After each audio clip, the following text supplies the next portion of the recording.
tardes a todos. Muchas gracias por acompañarnos en esta plática del 2020. Estamos muy contentos y muy felices de que esta tarde nos acompañe Omar Ramos para poder platicar desde una forma más, digamos, desde la visión más de un especialista en cuanto al tema de estas semanas, que ha sido el consumo de carne y cómo es que el consumo de carne impacta en nuestra huella ecológica, ¿no? Muchas veces se habla del tema del consumo de carne por el maltrato animal o por ser vegano o vegetariano, pero no necesariamente somos muy conscientes de todos los efectos ambientales negativos que hay tras la producción de carne. Entonces, pues bueno, para mí es una gran alegría, como les decía, tener hoy a Omar Ramos con nosotros. Ya ha estado con nosotros en algunas otras ocasiones en el proyecto 2020. Y pues bueno, quisiera presentarlo brevemente para que ya después él nos pueda platicar desde toda su experiencia, todo su conocimiento, pues un poco más a detalle de esta situación que ocurre con la carne, ¿no?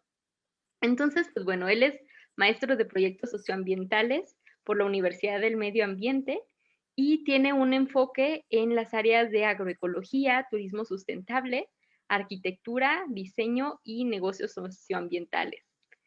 También él es el cofundador de Cultiva México, que es como, bueno, que es una asociación que también está en colaboración con el proyecto 2020.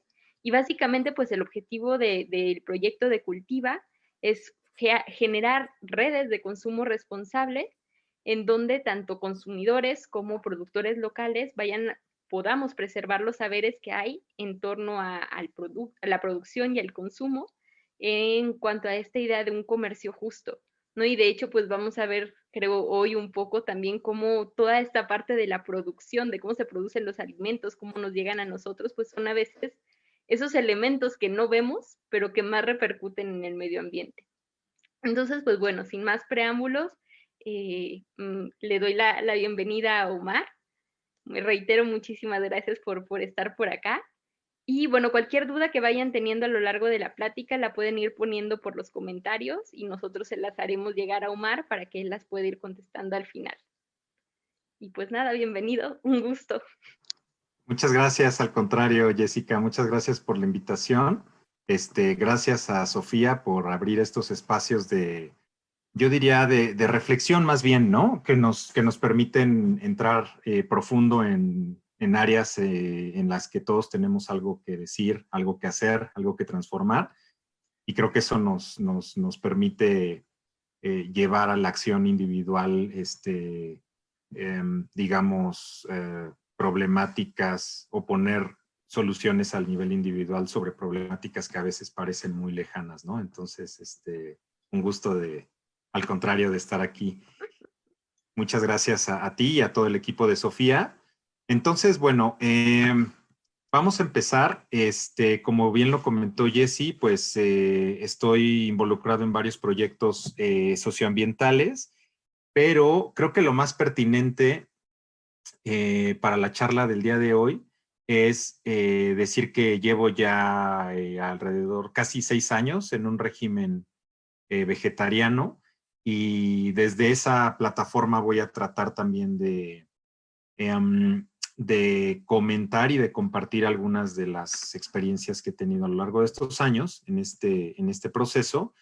Pero en un principio sí me gustaría compartirles algunas de las principales áreas sobre las cuales el consumo de carne, bueno, todo lo que gira en torno a la carne, impacta de alguna manera, ¿no?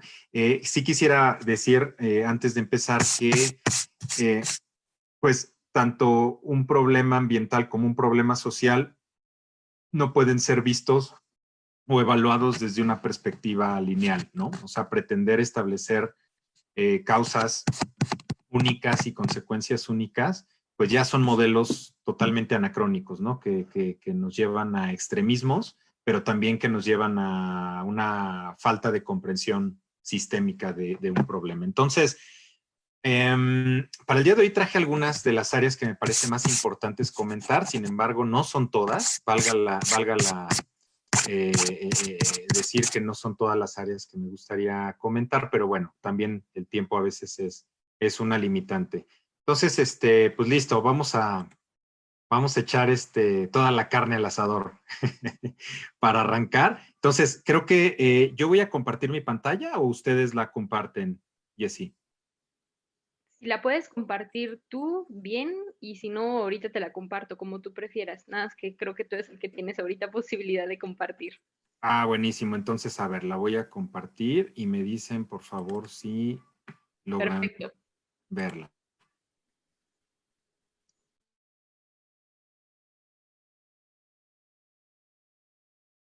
Buenísimo. Bueno, pues en realidad quisimos hacerlo desde esta perspectiva, ¿no? ¿Por qué comer menos carne es más sustentable? Y cuando hablamos de sustentabilidad, o cuando hablamos más bien de esta pregunta, es importante entender a qué nos referimos con sustentable. Y básicamente, de forma muy, muy general, la sustentabilidad tiene que ver con aquello que haces hoy y que se puede mantener a lo largo del tiempo, ¿no? Es una forma muy sencilla y muy puntual de entender la sustentabilidad.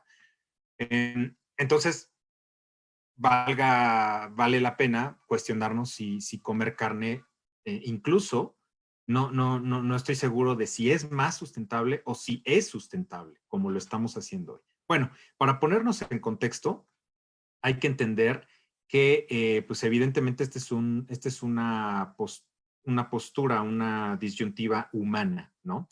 Al día de hoy somos casi 8,000, bueno, ya rebasamos los 7,000 millones de seres humanos en el planeta, y la tasa de crecimiento que se ha dado en las últimas décadas, pues ha sido bastante acelerada.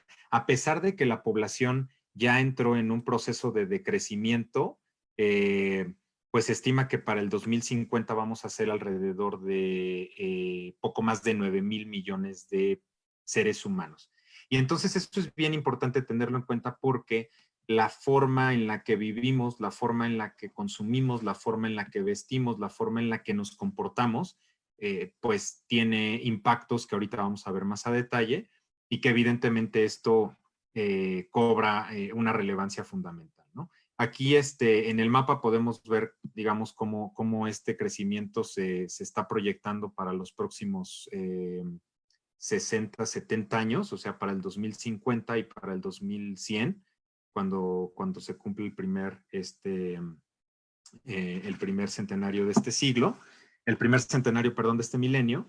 Entonces, y también lo podemos ver por regiones,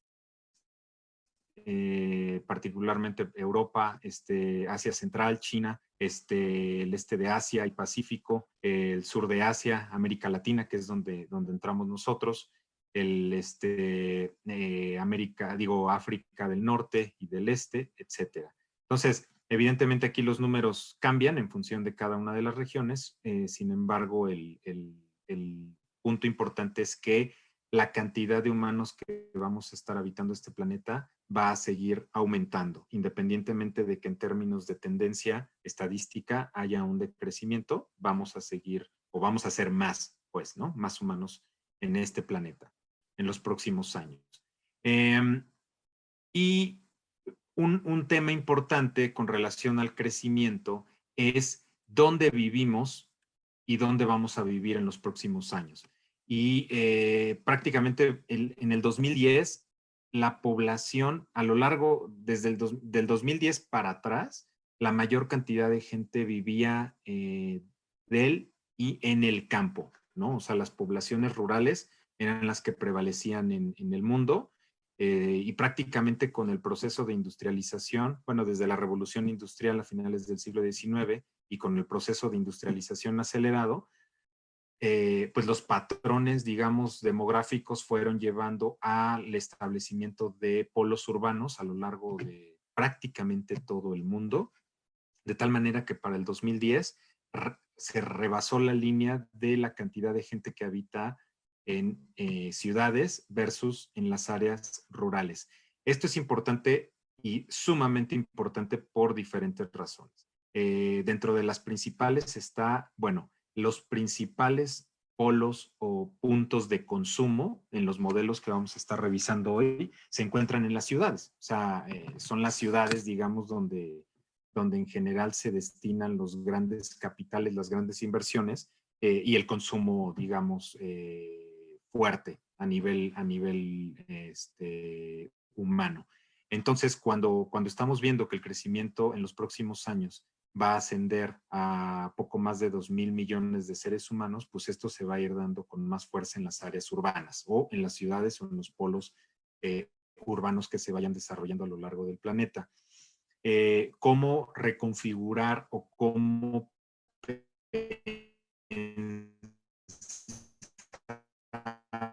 en ciudades más que pues, ha tomado, digamos, la agenda global en los últimos, yo diría, por lo menos 30 años, ¿no? Y lo va a hacer en los próximos años también. Sin embargo, también es importante ver en esta digamos, participación de lo rural y del urbano, que las grandes discrepancias que hay, ¿no? Particularmente mientras el campo es el que nos alimenta tanto a la gente que vive en las zonas rurales como a la gente que vivimos en las zonas urbanas, pues son dentro de estos índices o dentro de estos indicadores de desarrollo, son los que tienen niveles de pobreza más extremos, ¿no? Entonces es una paradoja tremenda porque justamente lo que se ha hecho prácticamente a nivel global es ir desplazando socioeconómicamente a la gente y a los campesinos, a los pequeños agricultores, para dar pie a prácticamente a una industria agrícola, agropecuaria, ¿no? No solamente agrícola. Y esto ha generado una presión sin precedentes en todos los ámbitos de la satisfacción de nuestras necesidades como humanos. No sé si ustedes conozcan este concepto del Earth Overshoot Day, que básicamente acuña este movimiento de la huella ecológica global, que básicamente tiene que ver con dos conceptos. Primero, la capacidad que tiene el planeta de satisfacer a través de servicios que se llaman servicios medioambientales nuestras necesidades como agua, aire, la propia biodiversidad, etcétera. Y todo eso se traduce en un concepto que se llama biocapacidad. Entonces, digamos, es el conjunto de capacidades que tiene el planeta para poder satisfacer nuestra necesidad. Y por otro lado, tenemos este concepto de la huella ecológica, que básicamente la huella ecológica tiene que ver con el impacto que tienen las actividades humanas en los diferentes, digamos, elementos del entorno. Entonces, cuando juntamos estos dos elementos, justamente podemos entender esta gráfica de aquí, que básicamente tiene que ver con lo que vemos en verde, es cuando son todas las necesidades a lo largo de los años que se pueden ir o que se han podido ir satisfaciendo con la capacidad planetaria que existe, ¿no? Entonces, si lo vemos, por ejemplo, para el año de 1970, pues casi todo el año, toda la humanidad utilizamos todos los recursos o todos los elementos del planeta y esos recursos o esos elementos se pudieron regenerar, ¿sí? Es una forma de verlo. Sin embargo, si lo vemos a lo largo de los años posteriores, pues nos vamos dando cuenta de que la capacidad biológica del planeta para satisfacer nuestras necesidades, pues empieza a excederse o empieza más bien a ser superada. Lo que significa justamente que en algún momento yo estoy, si lo quisiéramos ver en términos económicos tal vez, es como si yo estuviera viviendo a partir de crédito, ¿no? O sea, prácticamente el 22 de agosto de este año, nosotros como humanidad, digamos, ese día nosotros acabamos la capacidad o tomamos todos los recursos del año, que son o que se pueden renovar de forma, digamos, natural. A partir del 23 de agosto, todo lo que estamos haciendo prácticamente es como como prestado, ¿no? Y esta es una alerta porque significa que al día de hoy toda la humanidad, en este concepto de huella ecológica, necesitamos un 1.6 planetas para poder satisfacer nuestras necesidades. Y desafortunadamente, pues las noticias no son muy buenas, ¿no? Las proyecciones en los próximos años, si seguimos como hasta ahora, indican que vamos a necesitar o vamos a tener una presión más fuerte. Esto cambia evidentemente de país en país. En el caso, por ejemplo, de México, nosotros digamos, como mexicanos, como habitantes en México particularmente, o sea, no como mexicanos, como habitantes en México, tenemos una biocapacidad de 1.2 hectáreas globales. Esa es la métrica que utiliza la huella ecológica para poder, digamos, cuantificar la cantidad de espacio disponible, sí, disponible por persona. Y, sin embargo, la huella ecológica, o sea, lo que como mexicanos hicimos en términos de nuestra alimentación, de nuestro vestido, de nuestras necesidades, digamos, de energía, etcétera, nos llevaron a tener una huella ecológica promedio. Esto evidentemente es un indicador muy, digamos, muy general, porque es un promedio por toda la población que tenemos, de 2.6 hectáreas globales, lo cual nos lleva a tener un déficit de 1.4 hectáreas globales por persona. ¿Esto qué significa? Como les decía hace rato, que prácticamente estamos usando y estamos tomando más de lo que podemos renovar, por decirlo de una forma muy sencilla. En términos históricos, pues este punto de inflexión o esta barrera se rompió en la década de los 70, ¿no? Justamente cuando empieza a haber un proceso acelerado en diferentes áreas de la economía, particularmente en el campo, en la propia industrialización, etcétera. Es aquí cuando empieza a haber este punto de quiebre y empezamos a tener este impacto o este déficit. Por países esto cambia bastante, ¿no? Pero es importante tenerlo claro como mexicanos. Y dentro de esas actividades, la alimentación es fundamental. Ahorita vamos a ver algunas cifras, algunos datos que nos ponen en contexto cómo es que impacta la alimentación humana y particularmente el consumo de carne en estos elementos de la huella ecológica y la capacidad del planeta. Pero aunado, digamos, a este crecimiento, no solamente en México, sino en todo el mundo, prácticamente lo que comentábamos hace rato es que se da un crecimiento acelerado en formas de producción industrializadas y esto a lo que lleva es al acaparamiento de los recursos o de los elementos del entorno para poder controlar la producción en diferentes áreas, digamos, de la economía, pero particularmente en la alimentación. Y podemos darnos cuenta de que pues todavía al día de hoy tenemos un puñado de 10 empresas que son las que controlan prácticamente la fabricación y distribución de alimentos en el mundo. Es importante saber que no quiere decir que ellos lo produzcan. O sea, ellos son corporaciones que de alguna manera compran, establecen contratos con, en su mayoría, quienes alimentan al mundo son pequeños productores, pero al final estas grandes corporaciones utilizan a estos pequeños productores y en otros casos de procesos, digamos, un poco más automatizados para la producción de alimentos. Y que evidentemente son alimentos procesados, ultraprocesados, que llegan prácticamente a todos los rincones del planeta.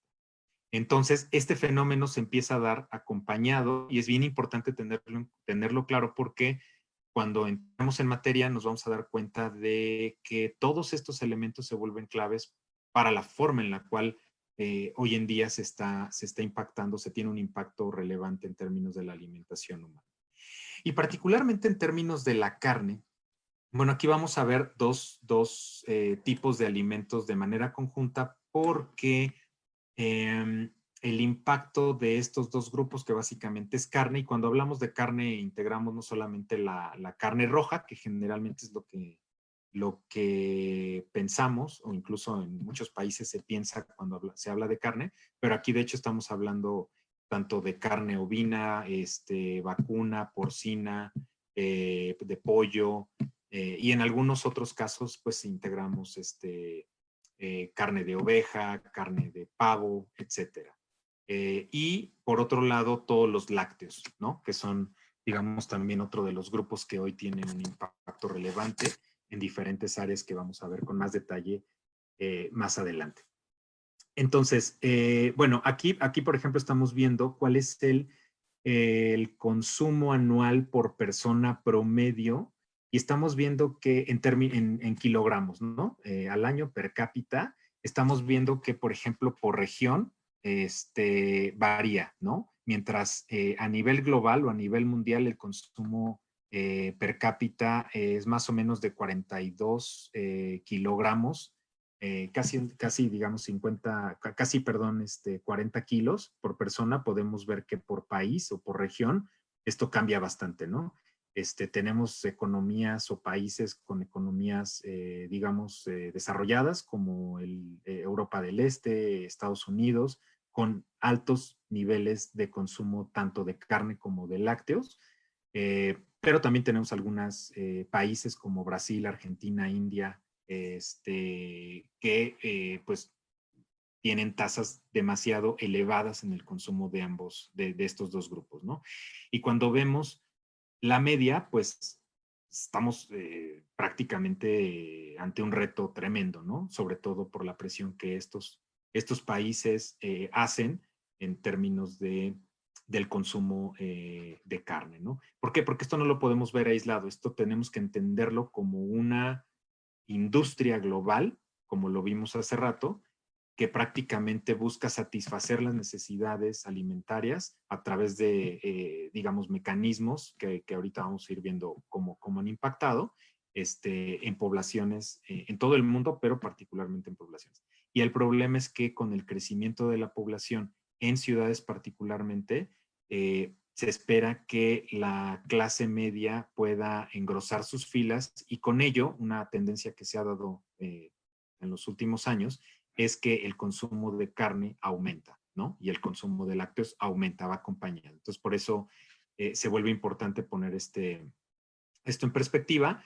Esto, por ejemplo, es un estudio que hace, bueno, del lado izquierdo es un estudio que hace Greenpeace y prácticamente ellos lo que están planteando como objetivo es poder reducir por lo menos en un 50% los niveles de consumo de carne en todo el mundo, de tal forma que logremos para el caso de la carne un consumo de 16 kilogramos por persona al año, o perdón, 24 kilogramos de carne por persona al año, mientras que en el caso de lácteos, 57 kilogramos. Cuando estamos viendo números como los de Estados Unidos, donde el consumo de lácteos es de 250 kilogramos promedio por estadounidense, pues pensar en llevarlo a niveles de 57, pues está bastante retado, ¿no? En el caso de México, pues nosotros, este es el costo estimado perdón, el consumo estimado que tenemos. Casi estamos, de hecho, por arriba de la media. Quedémonos con eso. O sea, la media de carne es de 42 kilogramos. La media de lácteos es de casi 100 kilogramos.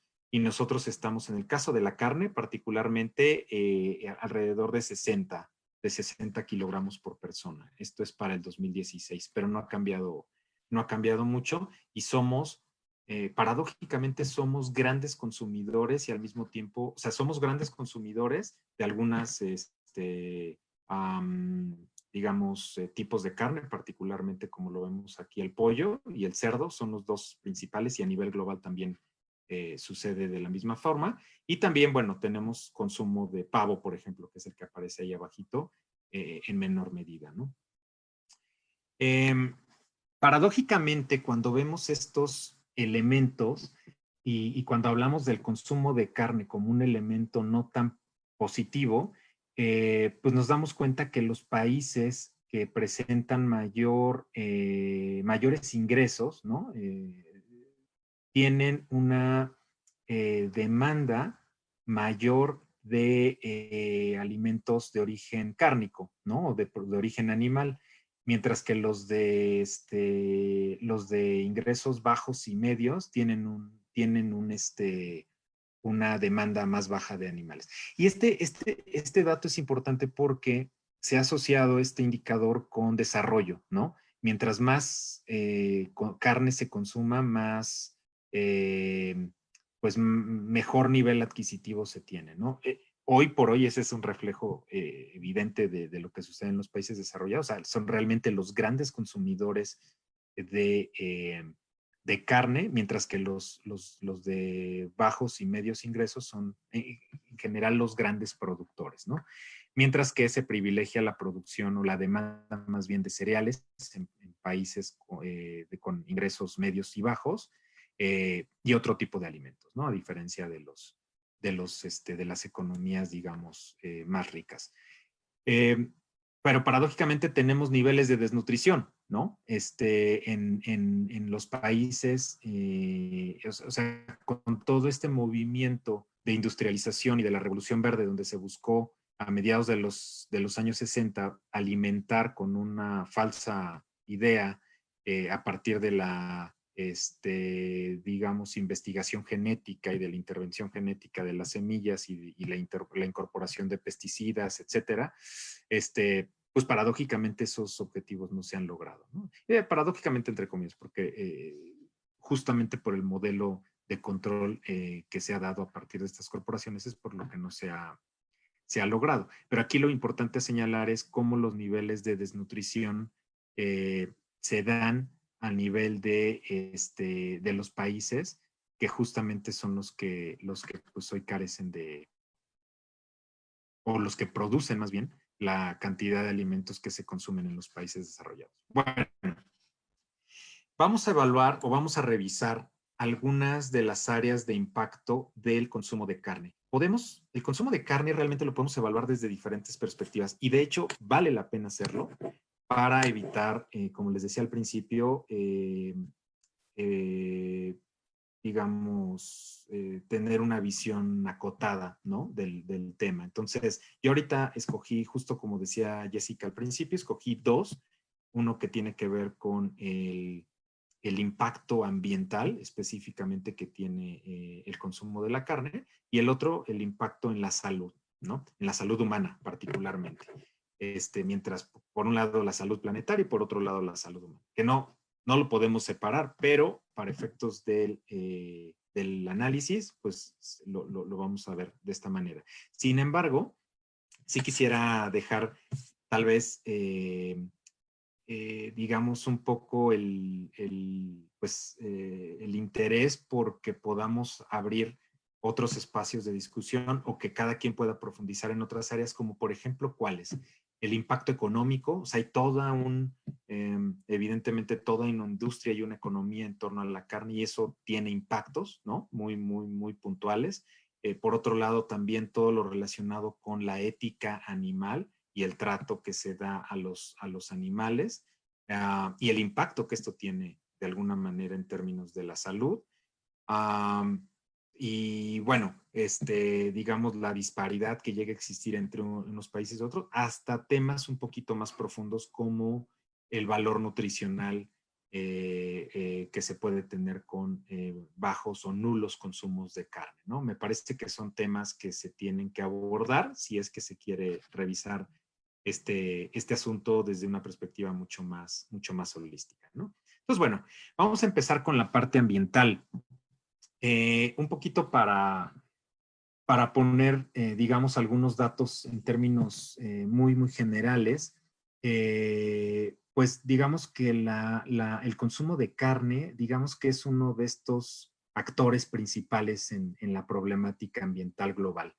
Simplemente la agricultura por sí sola es responsable del 80% de la deforestación global.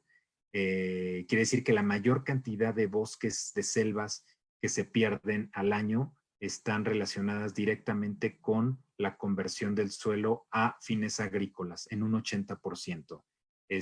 Lo podemos ver en términos llanos, así.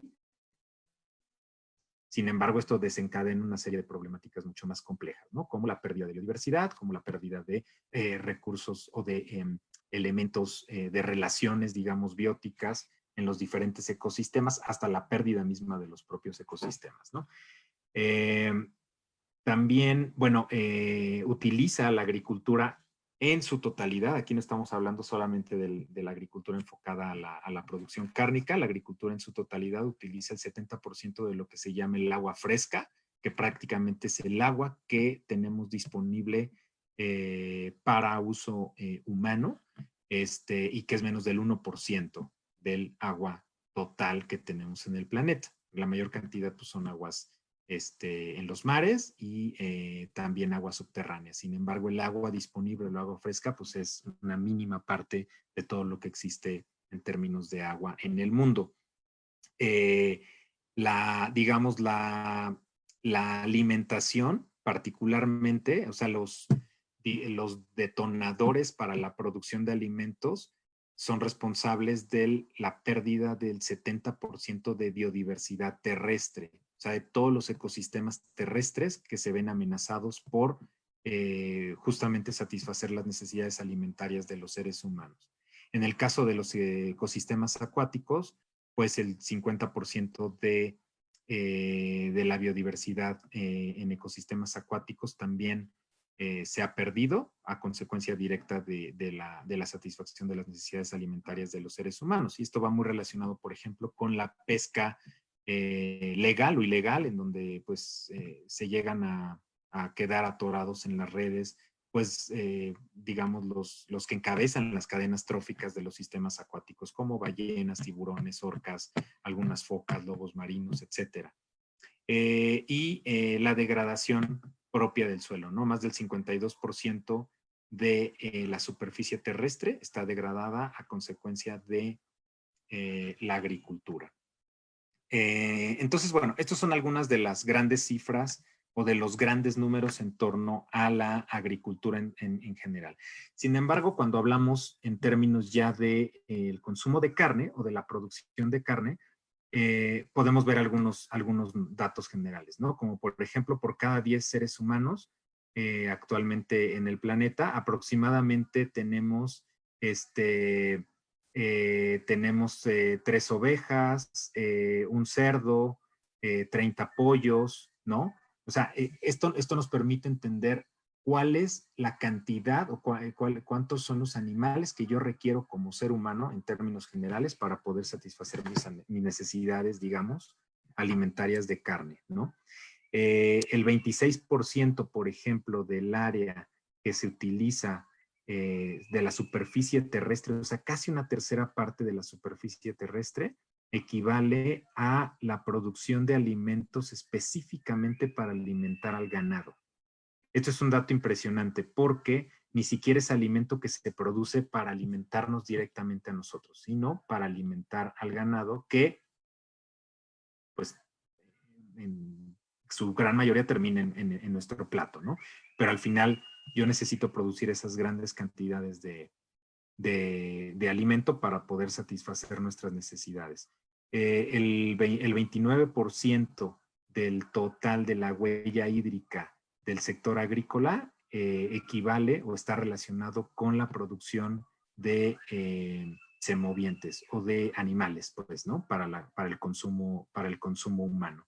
Y la cantidad de agua que se requiere para producir un bistec, digámoslo, o un bistec más bien, de carne bovina, en este caso, es 6 veces mayor que la que yo requiero, por ejemplo, para producir proteína. Aquí cuando estamos hablando o comparamos, por ejemplo, leguminosas con la carne, se hace sobre todo porque por el aporte proteínico, ¿no? Básicamente es una comparación que se hace desde el punto de vista energético. O sea, la cantidad de energía que me proveen las leguminosas es la misma en muchos casos y en muchos otros más.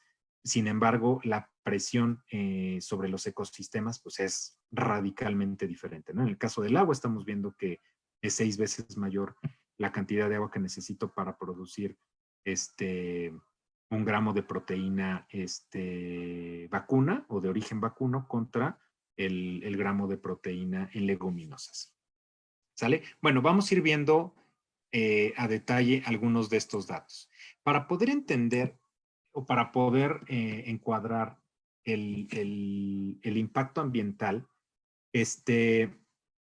vamos a ver algunas áreas y este modelo que se llama los límites planetarios es un modelo que desarrolló un grupo de científicos, en su mayoría europeos, a través del Instituto de Resiliencia de Estocolmo en Suecia, y que nos dice cuáles son, digamos, los principales problemas que hoy enfrenta el planeta en función de la actividad humana. Y ellos establecen 9 diferentes límites, ¿no? O 9 diferentes áreas en las cuales se tiene impacto, y hoy 4 de esas áreas pues tienen niveles críticos, ¿no? Para entender un poquito este esquema, que es bien importante, incluso si nos comparten sus correos, podemos mandarles al final digamos, todos los estudios para que los puedan consultar más a detalle, ¿no? Pero bueno, básicamente aquí lo que nos dice el esquema de los límites planetarios del Instituto de Estocolmo es lo siguiente. O sea, yo tengo el planeta y conforme más se va alejando uno de estos 9 áreas, ¿no? Donde tenemos flujos bioquímicos, usos del agua dulce, cambios en el uso de suelo, la integridad de la biosfera, que está muy relacionada con el mantenimiento de la biodiversidad, o dicho de otra forma, la pérdida de biodiversidad, lo podemos ver desde las dos perspectivas. Bueno, cambio climático, nuevas entidades o elementos nuevos que en su mayoría pues se desconocen sus impactos, el agotamiento del ozono estratosférico, que esto fue uno de los, seguramente algunos de ustedes recordarán que la capa de ozono pues fue un problema, fue como el tema, ¿no? En los 90s, del que se hablaba tal vez al nivel del que se habla hoy de cambio climático, y la carga de aerosoles atmosféricos, que va un poco relacionado con y la acidificación de los océanos. Entonces, estos son, digamos, los límites que establece este grupo de científicos en torno a poder continuar con nuestra supervivencia como humanidad a partir de como su nombre lo dice, de los límites que el propio planeta establece, ¿no? Entonces vamos a empezar en el caso del cambio del uso de suelo. Bueno, si se fijan, tenemos 4 áreas que los límites planetarios establecen en su última versión, que son críticos, ¿no? Paradójicamente, si ustedes lo ven, ahí me llama mucho la atención este esquema porque se habla mucho de cambio climático, y si bien cambio climático está pues en un nivel, digamos, aquí le llaman en la zona de incertidumbre, ¿no? O sea, riesgo en aumento, pero pues lo más crítico es lo que está en anaranjado fuerte, ¿no? Y justamente ahorita vamos a hablar un poco de los flujos bioquímicos, ¿no? O sea, la crisis del nitrógeno y del fósforo.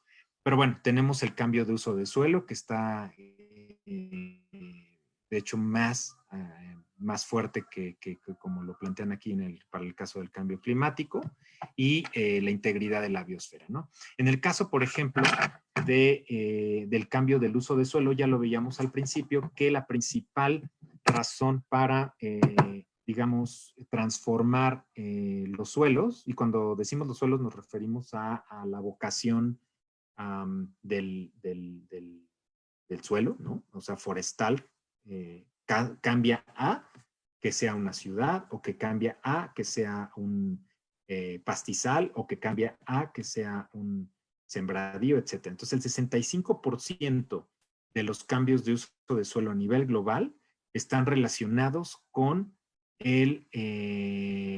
la producción de alimentos para los animales, para alimentar el ganado. Decíamos hace rato que el 26% de la superficie terrestre del planeta, o sea, si lo viéramos en términos de todo lo que equivale a la superficie terrestre, pues el 26% está destinado a simplemente alimentar ganado. Entonces, cuando hablamos de, tratemos de ir trayendo esa pregunta a lo largo de la charla, si es sustentable el consumo de carne para los próximos años, pues aquí se empieza un poquito a asomar la respuesta, ¿no? Bueno, otro de los grandes problemas ambientales tiene que ver con los flujos biogeoquímicos. Bueno, este es un tema que de poco se habla y, pues si ustedes lo ven es el problema más grande, ¿no? Integrado junto con la integridad de la biosfera en términos de los límites planetarios. ¿Y a qué se refiere esto? Bueno, básicamente tenemos, para que la vida sea posible en el planeta, necesitamos ciertos elementos químicos, ¿no? Para que las plantas puedan crecer, necesitan tres grandes nutrientes, ¿no? Que es básicamente lo que les da la mayor cantidad de sostén, pero no lo único, sino la mayor, y es justamente nitrógeno, fósforo y potasio. Entonces, sucede que existen procesos naturales, existe un ciclo del nitrógeno, y tal vez para entender el esquema de los límites planetarios, es importante saber que la vida o los ciclos, más bien, el planeta contiene ciclos, ¿no? Está el ciclo del agua, está el ciclo del carbono, está el ciclo del fósforo, está el ciclo del hidrógeno, está el ciclo están los ciclos tróficos o las cadenas tróficas, ¿no? Que al final se vuelven ciclos también, etcétera. Entonces, esto permite que la vida se abra curso de manera sostenida, ¿no? Estos ciclos justamente lo que permiten y lo que facilitan es eso, ¿no? O habilitan la vida. Entonces, existe un ciclo del nitrógeno y un ciclo del fósforo. Sin embargo, particularmente con la revolución industrial, con la revolución verde, perdón, o con la tecnificación del campo y la incorporación de agroquímicos, pues prácticamente se empezó a crear estos elementos que están de manera natural, pues el nitrógeno es el gas con mayor presencia en la atmósfera, y el fósforo, digamos, se aporta a partir de diferentes fuentes, particularmente a partir de ciertos minerales, a partir de la orina, por ejemplo, la orina, casi todos los mamíferos, incluyendo el ser humano, tiene un alto contenido de fósforo.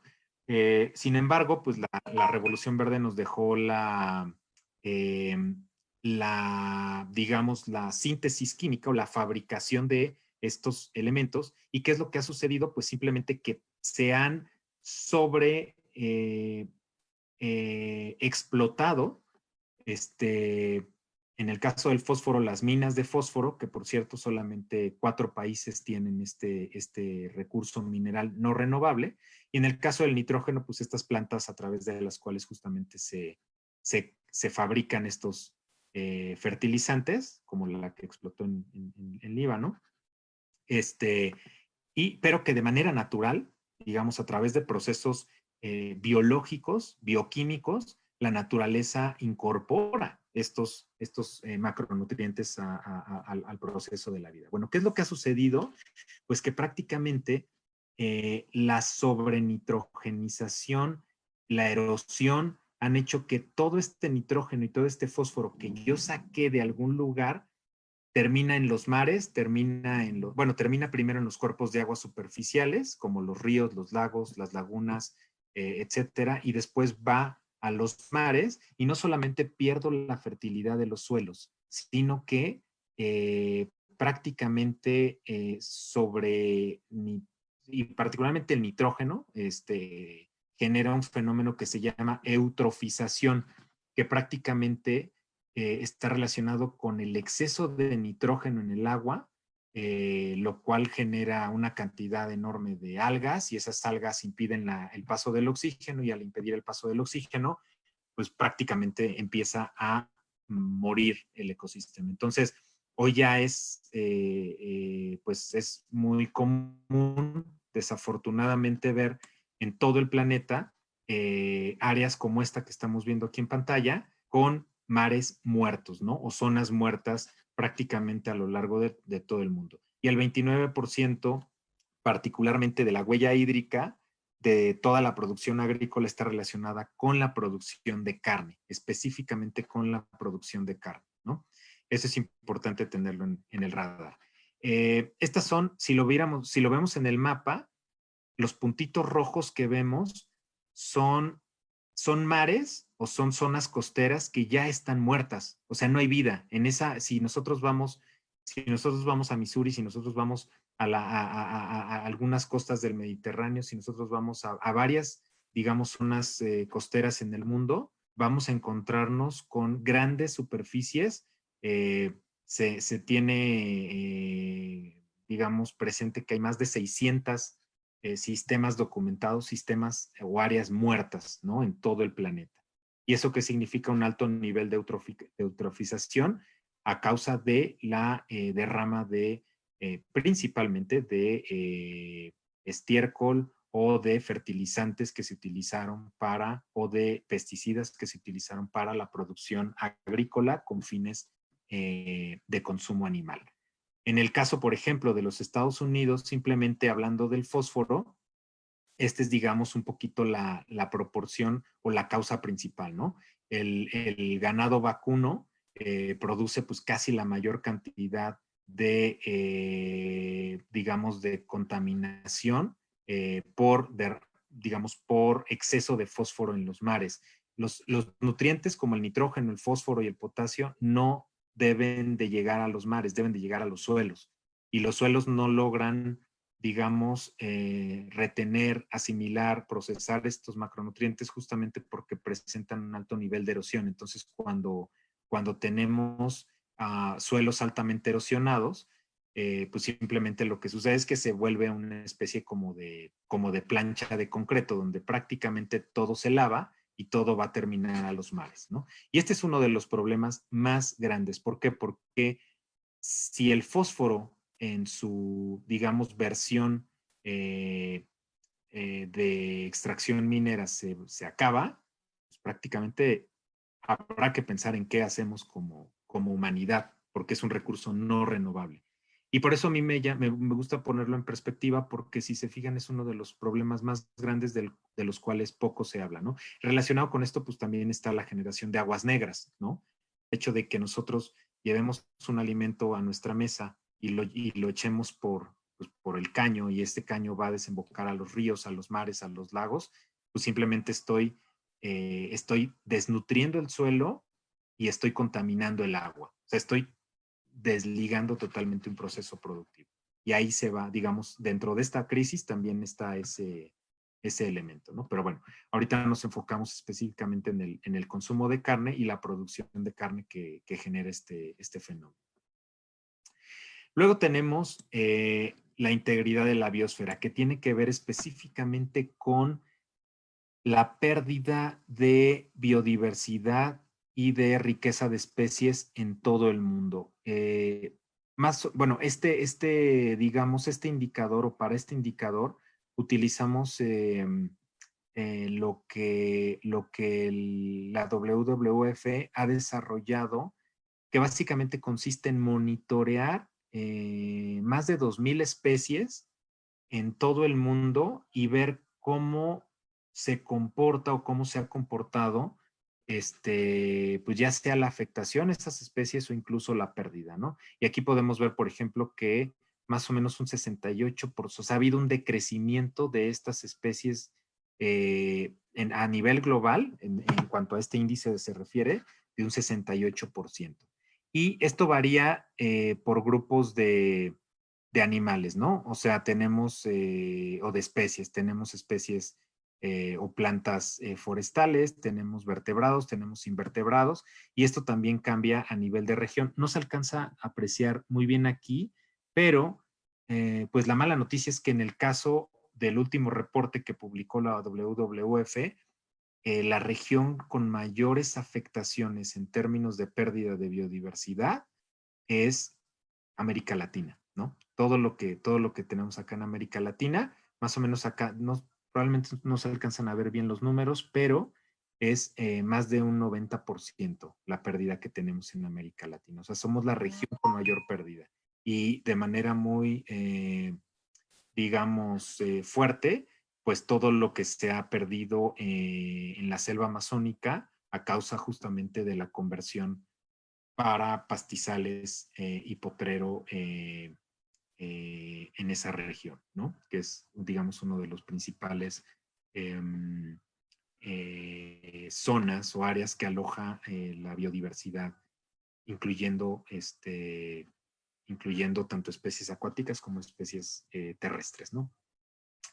En el caso de, por ejemplo, de especies terrestres, bueno, el humano prácticamente desde que somos humanos, desde que los homínidos existen y desde que empezamos a poblar el planeta, hay una tendencia clara a ir desplazando a a los grandes mamíferos en este caso, ¿no? Y pues esto no deja de ser la excepción, desafortunadamente, a pesar de todo lo que ya hemos visto y hemos vivido.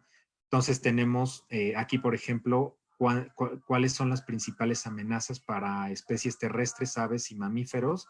Pues vemos que la agricultura, por ejemplo, es la principal actividad que amenaza. Después tenemos la tala, el desarrollo, que está muy relacionado con la construcción de zonas urbanas, particularmente.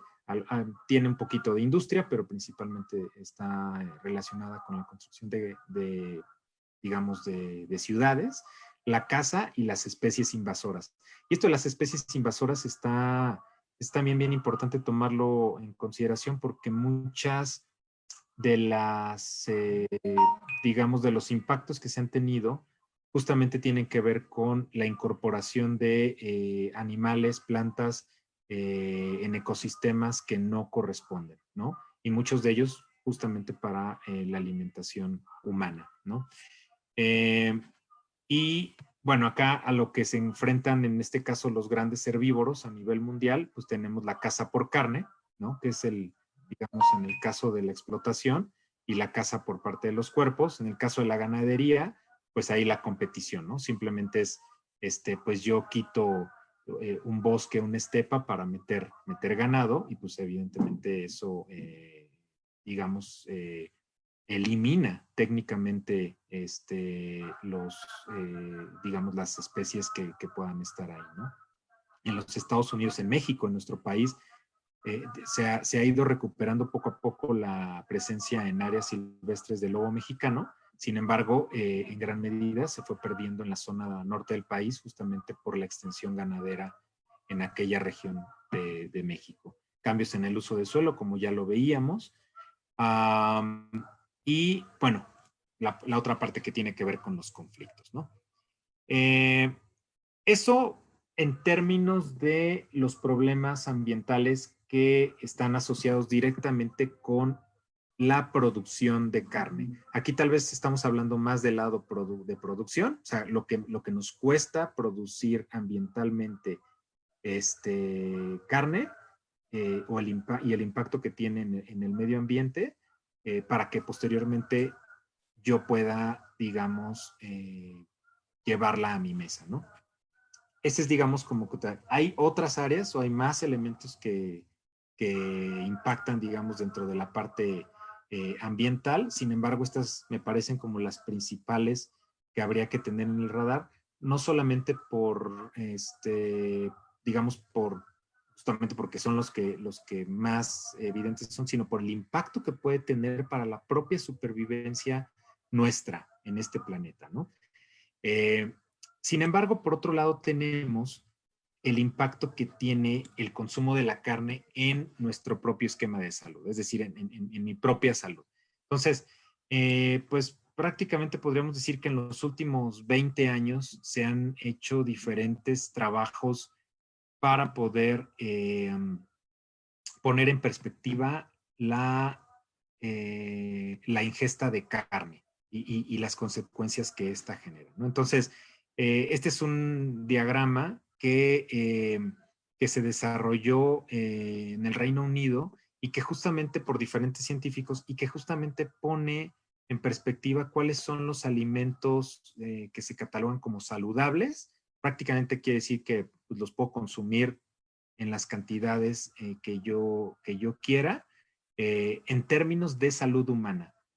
quiero nada más dejar claro que hoy la agricultura es la actividad que más impacto tiene en todas las áreas, ¿no? Que vimos hace rato: deforestación, huella hídrica, eh, pérdida de biodiversidad, etcétera. Entonces, comer o consumir vegetales por sí solo, o sea, por el hecho de, tampoco es, digamos, es la solución. Ojo, no quiero decir que comer carne lo sea, sino el problema no es la carne en sí misma o los vegetales en sí mismos, sino la forma en la que se produce, es lo que justamente nos está llevando a contar con estos problemas, y evidentemente la cantidad, ¿no?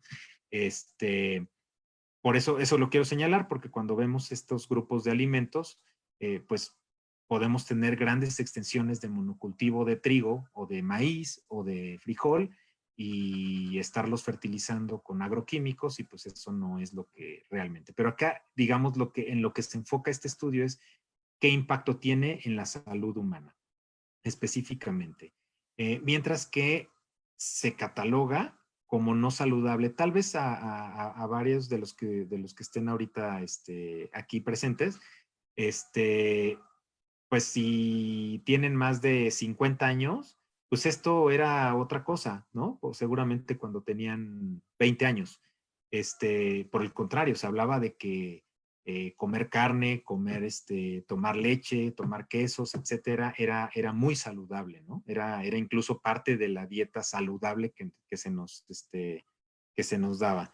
Sin embargo, hoy, pues está claro que no es así, ¿no? Y sobre todo porque está relacionado con diferentes padecimientos que hoy a nivel global, esto hablando a nivel mundial, causaron más muertes en el mundo, ¿no? Por ejemplo, hablando de tumores, en el caso de hombres, estamos hablando de tumores en el sistema pulmonar, en el sistema digestivo, particularmente tumores colorectales, gástricos, hepáticos y mamarios, ¿no? Eh, Esto con base en los datos que nos da el Centro Internacional de Investigaciones sobre el Cáncer. Esto hace varias décadas pues no se tenía. Y se recomienda, se han empezado a externar o a plantear ingestas de carne más reducidas, ¿no? De lo que, digamos, se viene consumiendo a nivel global en los últimos años. De tal manera que incluso nos permite decir que por cada 50 gramos, por ejemplo, de ingesta de carne procesada, aumenta el riesgo en estos padecimientos. Pero ahora sí que hasta en esto hay sus peores y no tan peores, por decirlo de una forma, ¿no? Digamos, lo que hizo este instituto, que digamos, pues es una autoridad, digamos, a nivel global, a nivel internacional, cuando se habla de cáncer, es establecer una catalogación de dos grandes grupos, ¿no? Eh, el grupo de las carnes no procesadas, donde podemos encontrar como la carne fresca, por llamarla de alguna manera, como el cerdo, carne vacuno, cordero, y luego la carne procesada o ultra procesada, ¿no?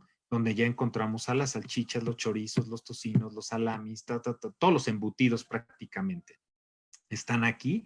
Y entonces básicamente o como hoy está catalogado estos dos grupos es, estos grupos de alimentos de carne fresca están catalogados como potencialmente causantes de cáncer, mientras que los de arriba están directamente relacionados con causas de cáncer, ¿no?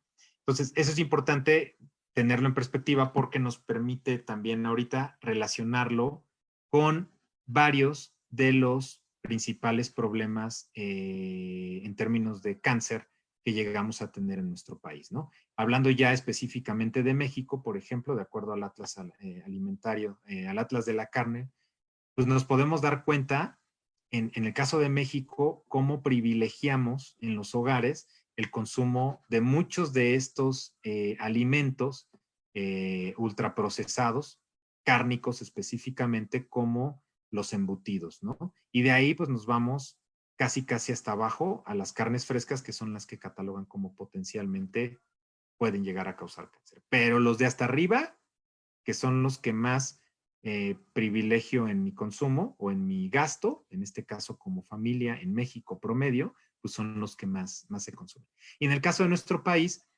los cánceres más comunes en el caso de mexicanos o de los hombres, pues está el cáncer de próstata y seguidito por el colorectal. El cáncer colorectal está directamente relacionado con la ingesta de carne, tanto a nivel global o a nivel mundial como a nivel nacional, ¿sale? Y no lo traigo acá, pero hay también una correlación, o hay un estudio que hace una correlación particularmente de los estados del norte contra los estados, o sea, por región más bien, y sucede que, bueno, la ingesta de carne también a nivel regional en nuestro país varía, ¿no? Dependiendo si estoy en el norte, si estoy en el este, en las costas, en el centro o en el sureste. Pues el consumo de carne en el norte es mucho más alto y los índices de cáncer en estas áreas son mucho más elevados en los estados del norte del país. Y en el caso de las mujeres, bueno, pues tenemos el mamario, tiroides, cervicouterino, cuerpo utérico y colorectal también, ¿sale? Entonces, aquí lo que es importante tener en perspectiva es cómo la ingesta de carne me puede llevar a desarrollar alguno de estos padecimientos con mayor probabilidad o con una probabilidad muy alta en el caso de los embutidos, ¿no? También, pues es más que sabido la relación también que hay con las enfermedades crónico-degenerativas como la obesidad, la diabetes, las enfermedades cardiovasculares, que de hecho son los cánceres que vimos acá arriba, son la tercera causa de muertes después de la diabetes y las enfermedades cardiovasculares en nuestro país. Entonces, por donde veamos o por donde querramos entrarle, prácticamente el consumo excesivo de carne en nuestra dieta diaria nos va a llevar o a desarrollar de manera más temprana y acelerada estas enfermedades crónico-degenerativas o a empeorarlas o a evitarlas, ¿no? En el sentido contrario. También hay otro fenómeno que se da que tiene que ver con la capacidad que llegan a tener los patógenos, y esto particularmente hablando de la industria cárnica y de toda, digamos, este conjunto de procesos de producción y distribución de carne a partir de mecanismos que explotan tanto digamos, los recursos forestales como a las propias especies animales, ¿no? Entonces, ¿qué es lo que sucede? Bueno, pues se aplican antibióticos o medicamentos a los animales justo pues, para controlar, en este caso, enfermedades o patógenos. Sin embargo, lo que ha sucedido es que los microorganismos pues desarrollan, digamos, tienen un proceso de evolución constante y sonante. Entonces, cuando se aplica un antibiótico en determinada ave o en determinado grupo de animales, en una granja, etcétera, se empieza a generar resistencia. Bueno, lo que sucede con esa resistencia, además de que pues prácticamente no se evita esa infección, ¿no? O esa afectación, la carne prácticamente se contamina, o sea, se mantiene contaminada a lo largo de su cadena de producción, de distribución y de consumo, llegando en muchos de los casos, a crear zoonosis, son estos padecimientos que justamente están relacionados con la contaminación de un patógeno que está presente en un animal y que llega a un ser humano, ¿no? Bueno, basta mencionar ejemplos hoy en día, ¿no? Y entonces ese es uno de los riesgos, digamos, sanitarios más fuertes que existen, sobre todo, les decía, en el caso de la producción en granjas industriales. Y evidentemente cuando llega a través de fertilización o de escorrentía, lo que llamamos purines, a los campos agrícolas, pues evidentemente esto llega a los seres humanos a través de la contaminación de los cuerpos de agua, a través de la contaminación de los cuerpos terrestres o a través de la exposición de la gente, de la gente que trabaja en estos lugares, hasta poder desencadenar, digamos, padecimientos pandémicos, ¿no? Como muchos de los que se han vivido y pues de los que se están viviendo hoy en día.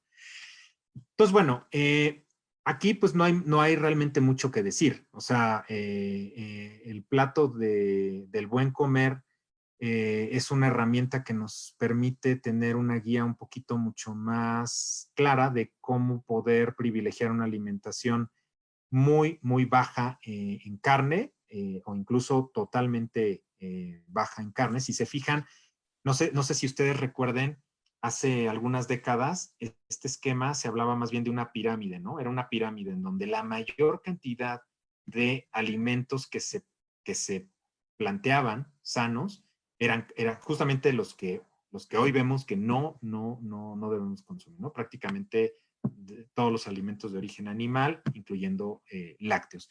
Entonces, si se fijan hoy, sí se agrupan en términos de frutas, de vegetales, de granos, pero ya no hablamos de carne, o sea, ya no hablamos de carne en sí, como hablamos de frutas, de vegetales, etcétera, sino hablamos de proteína. ¿Y por qué hablamos de proteína? Porque prácticamente el aporte proteínico que yo puedo obtener a partir de leguminosas o de algunos tubérculos o de algunos granos es el mismo o es mayor incluso que el que me puede dar el consumo de un animal, ¿no? Entonces, incluso lo que plantea en este caso esta versión del plato del buen comer que hizo Harvard, no solamente me dice cuáles sí, sino me dice cuáles no, ¿no? O cuáles hay que evitar de manera muy contundente, como las carnes rojas, el queso, el tocino, los embutidos, etcétera, y las carnes procesadas. Entonces, esto nos permite tener una guía muy clara de por dónde debo de enfocar mi consumo como persona, ¿sale? Y bueno, pues para ir cerrando, yo no quisiera, y el objetivo de esta charla no es plantear si hay que consumir o no hay que consumir carne. Ah, estos son, digamos, los datos, ¿no? Algunos de los datos que hoy tenemos a nivel en cuanto al impacto del consumo de la carne. Lo que sí les puedo decir es que, pues, a lo largo de todos los años que llevamos como humanidad, el consumo de la carne nos ha acompañado y probablemente los problemas principales relacionados con la ingesta de la carne tienen que ver más con la forma en la que se está produciendo hoy, las cantidades en las que se está produciendo hoy esa carne para satisfacer ciertas necesidades. Entonces, aquí la invitación es primero a que podamos, bueno, ahorita lo vamos a ver, algunas ideas que quisiera compartir con ustedes, pero de entrada, como fórmula así, si lo queremos ver de manera inmediata, es tratar de privilegiar el consumo local y ecológico. Ya hay toda una estructura en cuanto a lo que significa la producción de carne ecológica o el ganado ecológico. Y básicamente este paradigma, primero lo que privilegia es que el consumo, perdón, la producción y la manutención y los procesos a través de los cuales esos animales sean mantenidos no pongan en riesgo el espacio en el cual se encuentran, ¿no? Se habla, por ejemplo, de que 1 a 2 vacas por hectárea sería más que suficiente. Evidentemente, cuando escuchamos estos números, pues suenan casi imposible, porque el consumo que hoy tenemos es, como lo veíamos hace rato, es totalmente desproporcionado, ¿no? Pero también la alimentación que se le da a estos animales, el pastoreo, hay técnicas de pastoreo para que no degraden o erosionen el suelo y posteriormente sea pues casi imposible poder regenerarlo, etcétera, etcétera. Entonces, existen diferentes proyectos hoy a nivel global y particularmente en nuestro país. Estos son algunos de los proyectos en donde yo puedo encontrar productores, pequeños productores que tienen o privilegian prácticas pecuarias ecológicas y que de alguna manera yo sé que me voy a llevar un alimento sano en todos los sentidos, no solamente en el sentido personal del impacto que esa carne pueda tener para mi salud, sino que la forma en la cual se está llevando a cabo, digamos, el proceso de alimentación y de crianza de ese propio animal. Entonces, estos son algunos de los puntos que me gustaría, pues, dejar como tal vez a manera de conclusión y de reflexión.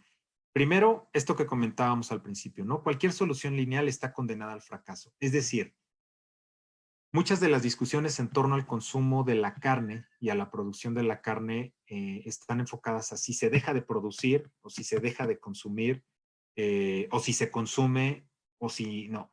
Y cuando lo vemos en estas dos líneas, se vuelve muy complicado poder no solamente entender el problema, sino ofrecer soluciones reales. Entonces, yo los invito a que podamos evitar soluciones lineales. O sea, si yo solamente voy a evaluar la afectación en términos de un padecimiento por el consumo de la carne, me voy a quedar muy corto, ¿no? O sea, tenemos al menos 10 variables que evaluar, como les decía hace rato, económica, nutricional, ecológica, etcétera, etcétera, etcétera. Entonces, sí es bien importante saber que este tema tiene un área, un conjunto de áreas que se tienen que revisar con mucho cuidado.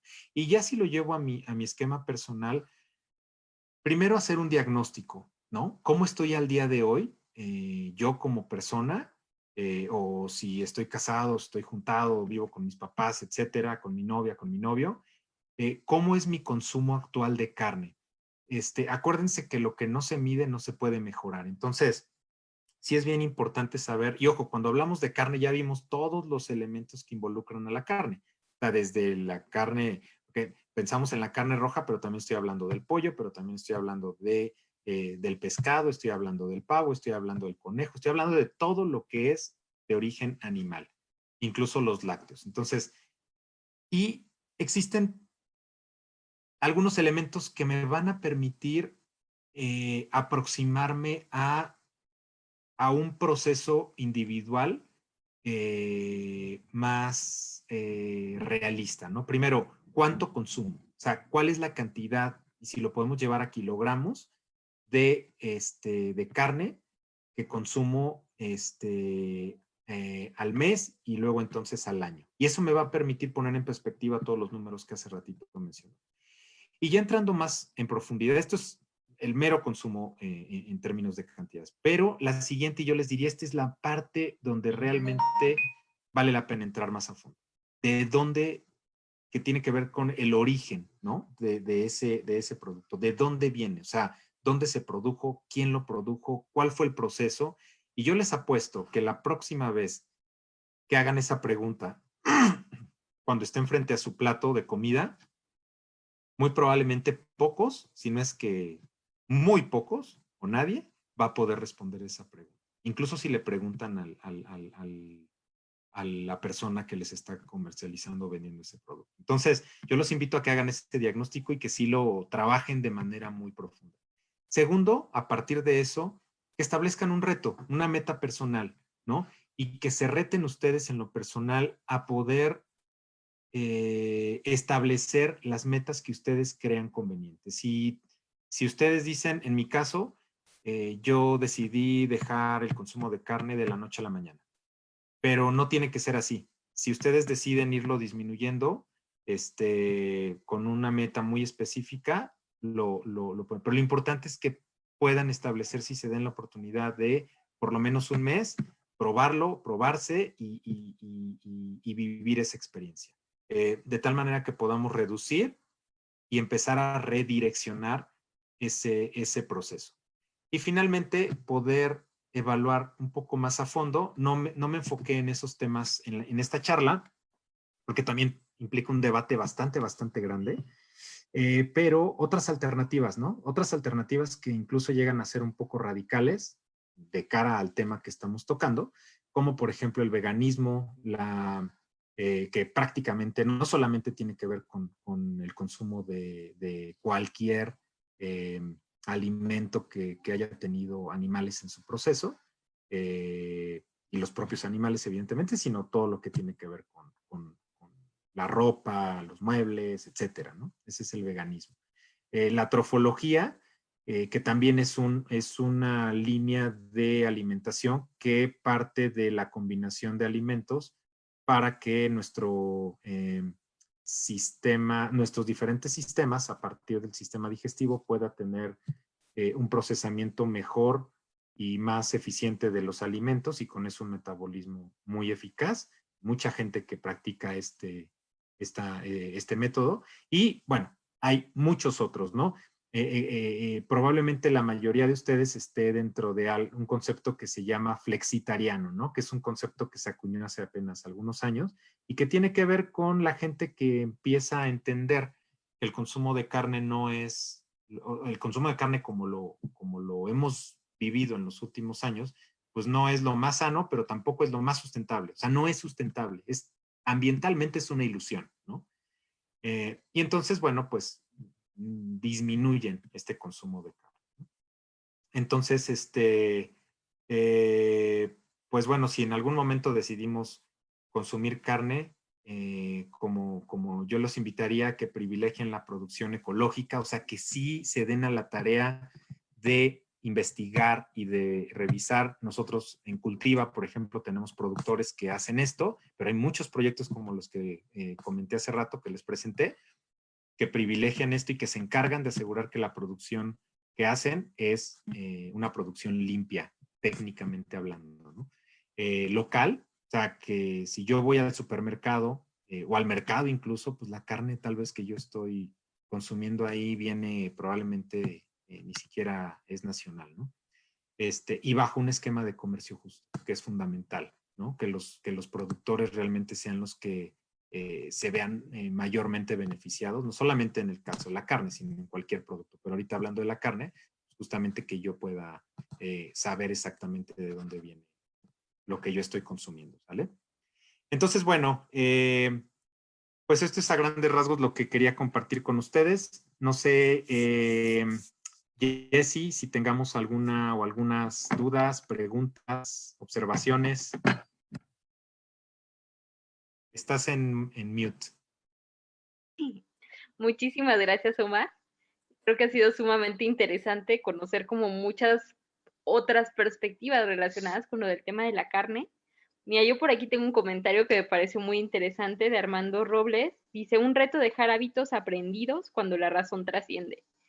Y creo que sí, o sea, son tantas cosas, lo que decías de la pirámide de la alimentación, que yo creo que muchos de estudiamos, no las aprendimos. O sea, son hábitos, formas de pensar que nos impactan en la vida y que claro, cuesta trabajo cambiarlos, ¿no? Porque te quedas con la idea de que comer carne es bueno, que es sano, que va a ayudarte a estar bien nutrido. Y es sorprendente pues cómo ahora vamos viendo que es todo lo contrario, ¿no? Que puede generar incluso enfermedades. Y además, ahora que vamos también como humanidad, creo, siendo más conscientes de todo lo que impacta en el medio ambiente, pues vemos que, como bien dices, o sea, realmente no es sustentable, ¿no? Y pues bueno, por acá no hay más preguntas. Si llega ahorita alguna te la comparto, pero si no, mientras, pues agradecerte realmente por todo este gran panorama que nos has traído el día de hoy. Yo creo, estoy segura que quienes lo vimos y si estábamos un poco dudosos de decir comer menos carne, me gustó ese término de flexivegetariano. ¿Es flexivegetariano o como flexitariano? Flexitariano. Flexitariano. Es que están los carnívoros, los omnívoros, los vegetarianos, los veganos, y este concepto nació apenas es un concepto más mercadológico porque la industria pues tiene que pensar como en todos los perfiles, pero justo es la persona como que pues consume de todo, pero en menores cantidades, ¿no? Claro, y pues es poco a poco, ¿no? Lo que decías me pareció muy interesante. El primero, el ser muy conscientes de cuál es la situación actual, qué comemos, cuánto comemos, y después irnos poniendo pequeños retos, ¿no? O grandes retos, y ir transformando nuestra alimentación, pues ya con estas bases también teóricas, conscientes de por qué lo hacemos, ¿no? no solamente por moda o porque alguien me dijo, sino porque realmente pues nos vamos haciendo responsables de todos los impactos que hacemos con nuestra alimentación en nuestra propia salud y, como bien decías, también en la salud del medio ambiente. Entonces, pues, muchísimas gracias. Igual, o sea, lo que ya lo dijiste tú, pero bueno, yo invito también a todos que si quieren y están en la Ciudad de México y quieren comer, ¿no? Comida mucho más saludable, comida vegana o incluso carne, pero producida de una forma más amigable con el ambiente. En verdad, en Cultiva van a encontrar muchos productos muy ricos y pues bueno, con Omar aquí ya lo conocen, ya hoy lo conocieron y pues yo creo que también le encantará si en algún momento le escriben o le preguntan algo al respecto, pues eso. Mira, ya tenemos algunos comentarios, te los digo, dice muy interesante, muchísimas gracias, dice Víctor. Y Tiare dice, estuvo pues súper interesante, muchísimas gracias por compartirnos tu conocimiento y ayudarnos a generar más conciencia. Entonces, pues bueno, efectivamente, gracias en nombre de Sofía del 2020 y en nombre de todos los que nos estuvieron acompañando hoy.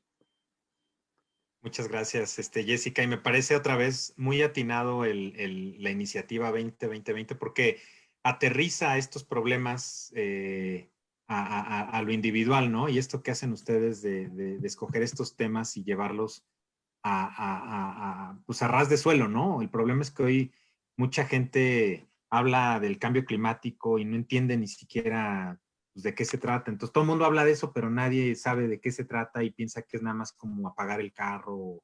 O sea, entonces este esfuerzo que ustedes han hecho y que están haciendo a lo largo de este año de ir, digamos, trayendo estos grandes problemas de la agenda ambiental a ras de suelo, me parece fundamental, porque es ahí donde vienen los cambios, ¿no? O sea, no, el mundo no va a cambiar si no cambio yo, ¿no?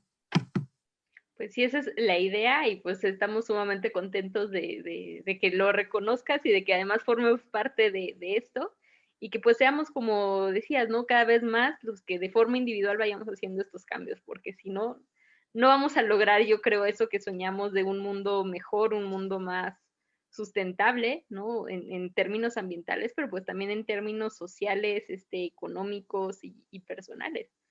Entonces, pues bueno, muchísimas gracias también y un gusto estar aquí compartiendo desde diferentes proyectos este trabajo, ¿no? Por crear un mundo aunque sea un poquito mejor. Gracias a ustedes. Gracias, Jessy. No, gracias a ti, muchas gracias a todos los que nos acompañaron. La próxima semana no se pierdan una nueva acción que les estaremos compartiendo a partir del lunes. Muchas gracias y bonita noche a todos.